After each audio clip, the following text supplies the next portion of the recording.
raising wages is a risky thing, I guess. It's a difficult thing if you're trying to make profits, but if you're trying to recruit workers, it's the sensible thing to do.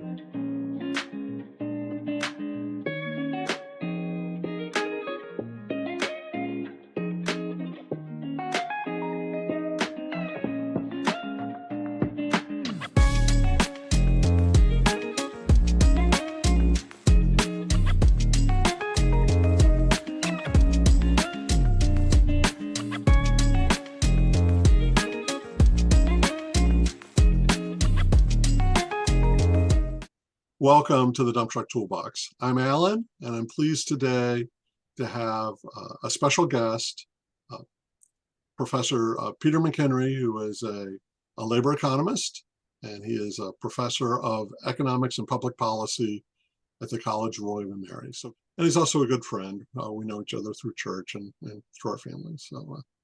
Peter, thank you for joining us today. It's a pleasure to be here, Alan. Yeah, thanks. It's a pleasure to have you on the channel and have you bring your expertise. And so we should probably start with the big picture. My first question is, what's your view of the overall economy right now, August of 2023? August of 2023, we're still thinking about the COVID recession. It was quite deep, but quite short, thankfully, and we have echoes of that still going through the overall economic scene. Very brisk recovery, lots and lots of jobs. We've gotten more jobs now, back above the level where we were before the pandemic, which is great. Of course, inflation is one of the major themes of economic conversations the past couple of years. And so I've had wonderful conversations with lots of people and puzzled over it myself. I'm not a macroeconomist who would be an inflation expert, but of course, it's just fascinating. I'm a labor economist, as you said, and I study workers and how much they get paid and how many jobs there are and things like that. And that certainly plays into inflation because we're worried that pay raises could lead to price increases that lead to more pay raises to take account of increasing cost of living, and that could become a vicious circle, which is inflationary and bad. So the good news is that inflation has really moderated quite a lot. So we were in a bad place, prices rising way too fast for comfort a year ago, and since then, most of the news has been gradual but good. And we're not where we really want to be. Prices are still rising faster than Federal Reserve, for example, really wants them to be, but the Federal Reserve, in my not so expert opinion, still has been doing a fantastic job, really checking out the numbers and being very cautious and concerned and on top of what policies needed to be made and what messages needed to be sent in order to get inflation down. And so there are a lot of complex things that we'll be studying for a long, long time, but the news recently has been that inflation is approaching levels that are sustainable, and that's great news. And otherwise, growth continues and employment is available for lots and lots of workers, and wages are rising. And so those are the main things, the main themes that I think about when I think about the economy. I think you've already touched on what's going on in the labor market. Are wages increasing faster than inflation, or is inflation outpacing how much people are getting paid?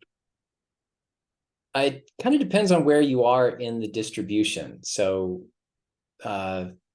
wages near the bottom of the distribution, people making the least amount of money, have tended to rise in the past few years faster than the inflation rate. So real earnings, when I say real earnings, I mean adjusting for those price increases, how much can you buy in the store?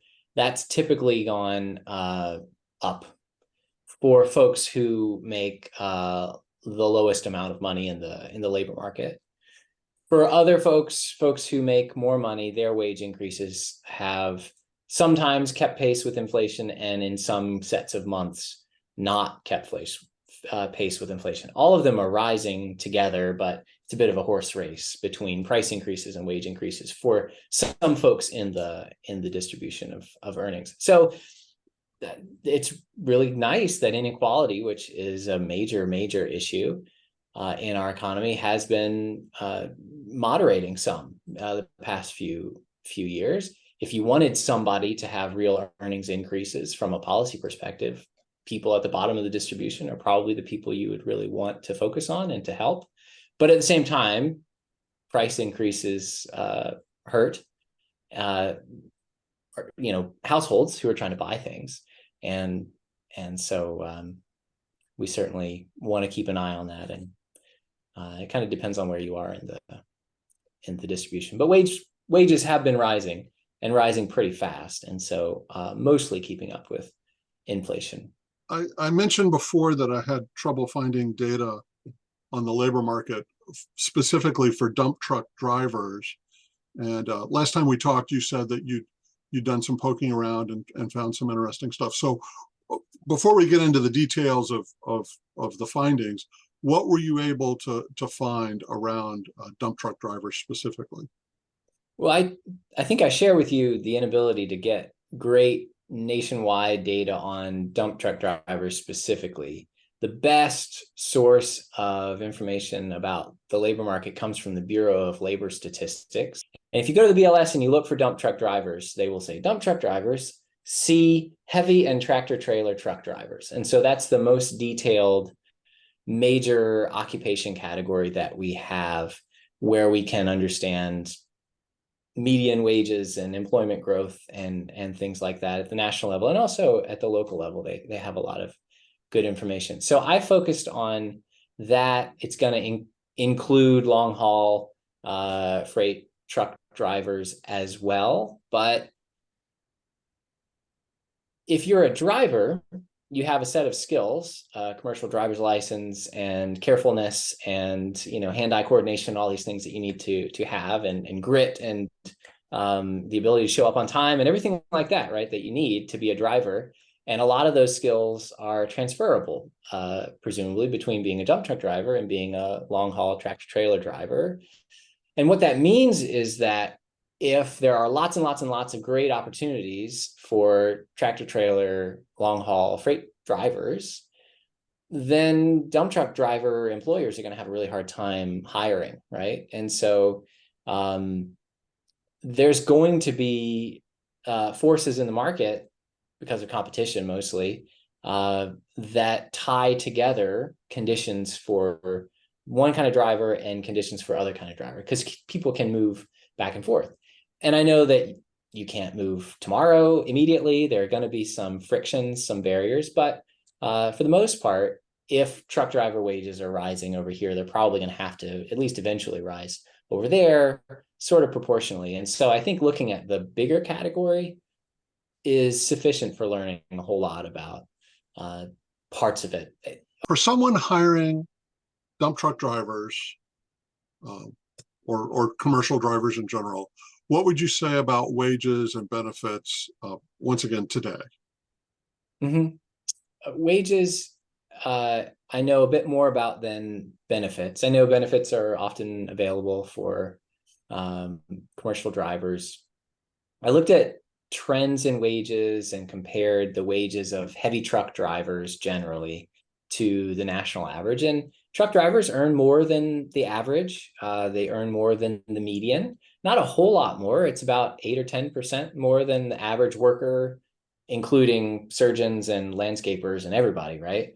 And so it's a bit above the average, but not extremely high. So in 2022, the median wages, hourly wages, were $24 an hour nationwide. It's going to be higher in some places and lower in others, of course. $24 an hour. Does that accord with what you sort of have been seeing and expected? So because I'm still an entry-level truck driver, I'm getting less than that. Okay. So there are good things to come, Alan. Well, yeah. And also I have seen a big difference in total compensation, wages plus benefits, Mhm. working for a medium to large construction company versus working for a smaller hauling company who might have, only a handful of trucks. And so for me, I've landed in the medium to large construction company that happens to have a fleet of dump trucks, because they tend to have the total compensation is higher. And then, and some of our family history, healthcare insurance is very important, because we had a son who had a major health crisis. So for me, I landed there. I'm not chasing the highest hourly wage, so I'm content with what I have. I mean, if Mhm. my company came to me and said, "Okay, we heard $24 an hour, here's your pay increase," I would of course thank them and accept. Right. I'm sorry, I didn't mean to be prying, Alan. I was more wondering if that's what you talking to other people and what they make about. Yeah, that's about what you have seen when you look around other folks, but that's the median, so the middle number. It includes, as you say, a lot of different experience levels and geographic areas. Larger firms, larger employers usually do tend to pay more economy wide. That's a trend or a general tendency that we see. So it's nice to hear it confirmed in your experience as well. Mhm. Um, so on a related issue, and this is trucking in general. So dump truck drivers and long haul and local freight drivers and all. Um, as I've tried to keep up with some industry sites and using YouTube, which is always dangerous. You can't really trust anything you hear on YouTube. Um, but there's a a gentle debate where there are many people, usually employers, who complain there aren't enough qualified truck drivers. And then there are other people, usually truck drivers, who say there are plenty of qualified truck drivers. There just aren't enough quality jobs. And because of whatever their complaint is, low pay, long hours, bad working conditions. Many people who are qualified to drive a heavy truck aren't using their license. They're doing something else. Mhm. And so I don't know if there's anything in the data you saw, or just any expert opinion you have. Which side of the labor debate would you be on? There's not enough qualified people, or there's enough qualified people, there's just not enough quality jobs? At any given point in time, there might not be enough qualified people, but I'm a big believer that there will be enough qualified people if the jobs are in enough demand. And so if I had to pick sides, I would tend to pick the worker side, I suppose. And we see this in multiple industries for multiple occupations. And usually it revolves around the word shortage. So there's a shortage of drivers, people will say. You will have heard for decades that there's a shortage of nurses. Often you hear that there's a shortage of teachers, shortage of pilots, you can find dozens of newspaper articles about shortages in these industries. And so what is a shortage? To an economist, a shortage is when there are, so in the labor market example, a shortage is when firms want to hire more workers than there are workers available, right? At a given wage rate. And so that can happen. If you go around and say, I want to hire truck drivers, I want to hire dump truck drivers, and I'm offering $8 an hour. That's the pay. How many truck drivers are there going to be? There aren't going to be many. And you could say forever, there aren't qualified truck drivers. We can't hire truck drivers. Well, at $8 an hour, that's absolutely true. You're not going to hire truck drivers. Is it the driver's fault? There's going to be pressure if you really want truck drivers and you can really make profits by employing them and their services make money with the customer that you're serving, then you're going to pay more, right? And so we should see wages rise pretty fast when employers are saying there aren't enough qualified truck drivers. And there are absolutely times, I study healthcare quite a bit. And if you look at nursing in long-term care facilities, nursing homes, there are certainly situations where you think, wow, there's a shortage. They're doing everything they can to try to hire nurses in this town, and there just aren't enough nurses around. But what you do then is you make the job more attractive. And if you can't make the job more attractive, then I guess your business model isn't going to work very well. And so there's got to be a way to find those profits. Maybe it's raising prices to your customers in order to compensate for higher wages that you have to pay. And so we see this in a lot of settings. For truck drivers, I don't think of this as a situation where there just aren't truck drivers available. There aren't people who could be truck drivers. It's just people are making reasonable decisions in their lives, looking at the offer, wages and benefits and hours and working conditions. And they're saying that's not exactly what I want. I've got better opportunities, just as you said. I've got a CDL, but another industry, another occupation, I'm getting paid more, or I like the hours better, or something like that. And so if you're trying to hire truck drivers, by all means, try to make the job more attractive. And raising wages is one thing that you can do. I completely understand that that's a hard thing to do, that it cuts into profits, that it's maybe even scary, because if we raise wages, we're not going to be able to cut them. And so if business goes bad 2 years from now, wage cuts are not going to be a very viable option for us to cut costs, because workers hate getting wages cut and they react very strongly and negatively to that. And that's kind of understandable too. So raising wages is a risky thing, I guess. It's a difficult thing if you're trying to make profits, but if you're trying to recruit workers, it's the sensible thing to do. Now, short of raising base wages, a lot of times you'll see firms giving signing bonuses and things like that. So we'll give you $1,000 if you come and work for us and stay for some amount of time to reduce just churning and gaming the system. That's fine, but workers tend to prefer base wage raises because that's gonna stay with you for a really long time. And benefits are another margin. You can have more attractive benefits, and that can help recruit workers. Although I think the base wage rate is so salient, people talk about it. We talked about it. It's the first thing I mentioned. $24, and so if 25 is better than 24, I'd rather have 25. And if you talk to me about, as a worker, you talk to me about the retirement plan, or you talk to me about, the copays on your health insurance, I think that's a little bit more theoretical and not as salient as that base wage rate. So that's a very powerful number in these situations, I think. Interesting stuff. So Peter, I appreciate your insights. I think people on the channel here will really benefit from listening to the things that you've been talking about. If you find this video useful or interesting, please click the like button.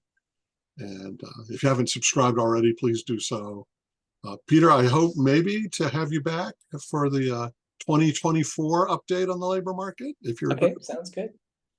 And be safe out there, and look forward to seeing you again soon on the Dump Truck Toolbox.